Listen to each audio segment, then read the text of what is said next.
देवास में अगला महापौर कौन बनेगा? बीजेपी से किसकी दावेदारी पड़ेगी भारी? नगरीय निकाय का चुनाव बिगुल बजते ही पार्षद और महापौर बनने की होड़ नेताओं में शुरू हो गई है और इसके लिए उच्च स्तर पर लॉबिंग भी शुरू हो गई है।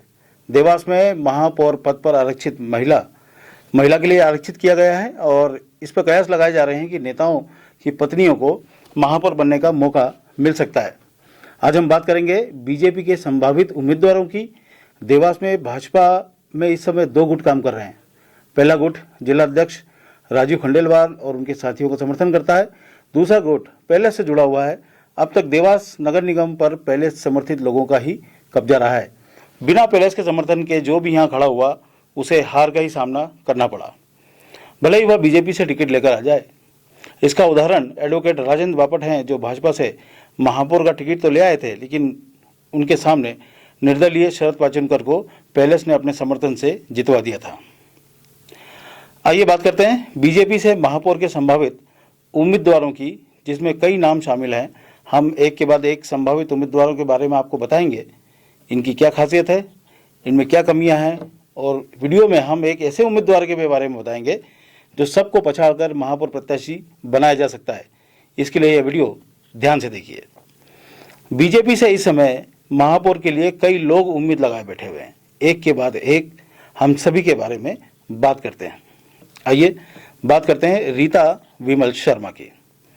रीता शर्मा पूर्व महापौर सुभाष शर्मा की पुत्र वधू हैं। सामाजिक क्षेत्र में लंबे समय से काम कर रही हैं, बहुत पढ़ी लिखी हैं और कई डिग्रियां हासिल कर चुकी हैं। इनके पति विमल शर्मा भारतीय जनता युवा मोर्चा के नगर अध्यक्ष रह चुके हैं और राजनीति के साथ साथ खेती किसानी का भी काम करते हैं।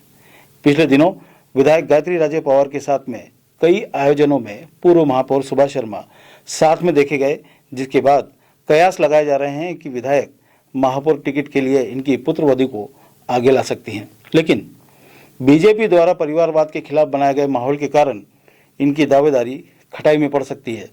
सुभाष शर्मा देवास से वर्षों तक पार्षद, नगर निगम सभापति और उसके बाद महापौर रहे हैं। ऐसे में माना जा रहा है कि बीजेपी ने उन्हें पर्याप्त सम्मान दे दिया है।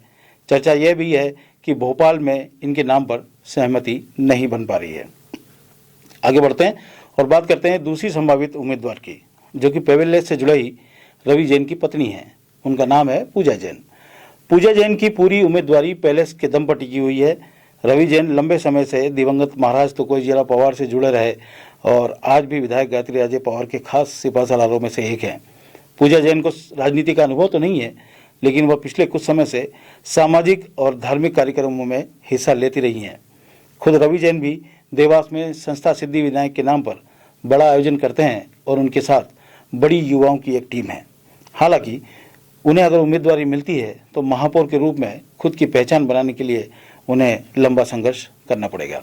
अब बात करते हैं जिला अध्यक्ष राजीव खंडेलवाल जी की पत्नी पूर्णिमा खंडेलवाल जी के बारे में।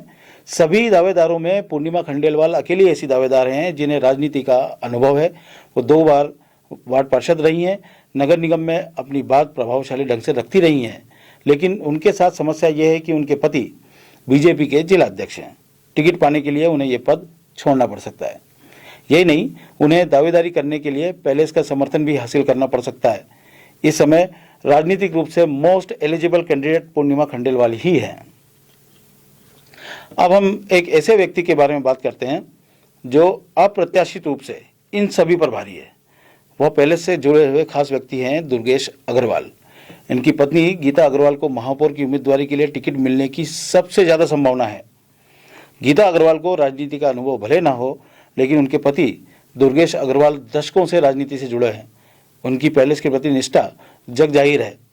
यदि दावेदारों के बीच में लंबी खींचतान हुई तो ऐसे में पूरी संभावना है कि गीता दुर्गेश अग्रवाल को महापौर का टिकट मिल जाए और उन्हें पैलेस का समर्थन भी भरपूर मिलेगा।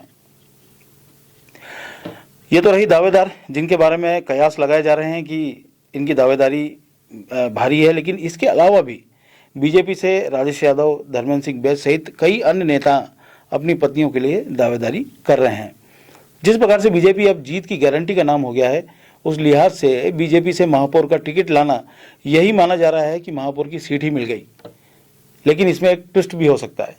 मान लीजिए ऐसे व्यक्ति को टिकट मिला जिसे पैलेस विरोधी माना जाता है, तो यह निश्चित है कि इतिहास वापस दोहराया जाए और ऐसे में बीजेपी उम्मीदवार की देवास में हार हो सकती है।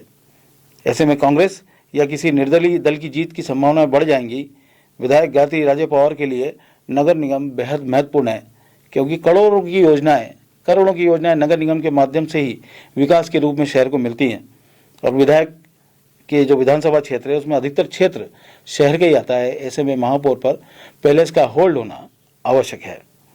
अगले एपिसोड में हम बात करेंगे कांग्रेस के संभावित दावेदारों की, उसके बाद वार्ड पार्षदों की दावेदारों की बात करेंगे। आप लोग कमेंट के माध्यम से अपनी बात रख सकते हैं। वीडियो अच्छा लगा तो लाइक और शेयर जरूर करें। बहुत बहुत धन्यवाद।